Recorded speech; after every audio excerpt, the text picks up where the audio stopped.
রাজধানীসহ দেশের বিভিন্ন জেলায় জ্বালানি তেলের সংকট এখনও কাটেনি। কিছু পাম্পে তেল নেই, আবার যে ফিলিং স্টেশনগুলোতে পাওয়া যাচ্ছে সেখানেও যানবাহনের দীর্ঘ লাইন।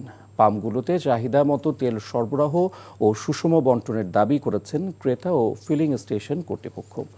পরিস্থিতি স্বাভাবিক রাখতে বিভিন্ন উৎস থেকে আমদানির উদ্যোগ অব্যাহত রয়েছে বলে জানিয়েছে সরকার। Apple শাহরিয়ারের report.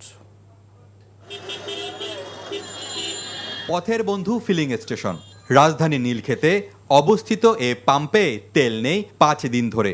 ডিপো থেকে কবে তেল পাওয়া যাবে তাও জানা নেই। তেল না থাকা এমন পেট্রোল পাম্পের সংখ্যা নেহাত কম নয়। কালকে জিজ্ঞাসা করলাম পাবো কিনা, হ্যাঁ পাবেন, কিন্তু আমরা রাত্রেবেলা দেখি কি আমাদের লিস্টের মধ্যে আমাদের নামই নাই। তো এইভাবে করলে তো পাম্প চালানো যাবে না। এখন মানুষজন তো আইসে, আপনারাও দেখছেন, মানুষজন আইসে একটু পরপরই ডিস্টার্ব করতেছে, কখন দিবেন কখন খুলবেন। আর যে পাম্পগুলোতে জ্বালানি পাওয়া যাচ্ছে তাতে আগের মতোই লম্বা লাইন।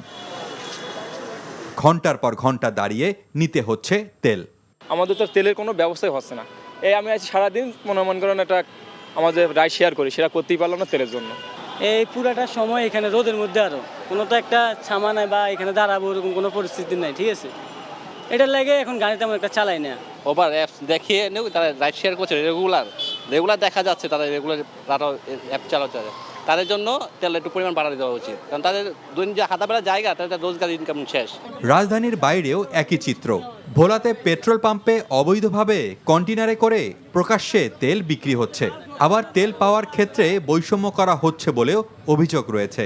যে স্যার অটোর ভিতরে বেরেল ভরে নিছে, 2 বেরেল নিছে এক অটোর ভিতরে করে, এবং সকালবেলা গিয়ে আমরা হুন্ডা নিয়ে খাড়া হয়েছি। আমাদেরকে 3টা সাইনবোর্ড লাগেছে যে 3টায় তেল দিব, এর আগে তেল দিবে না।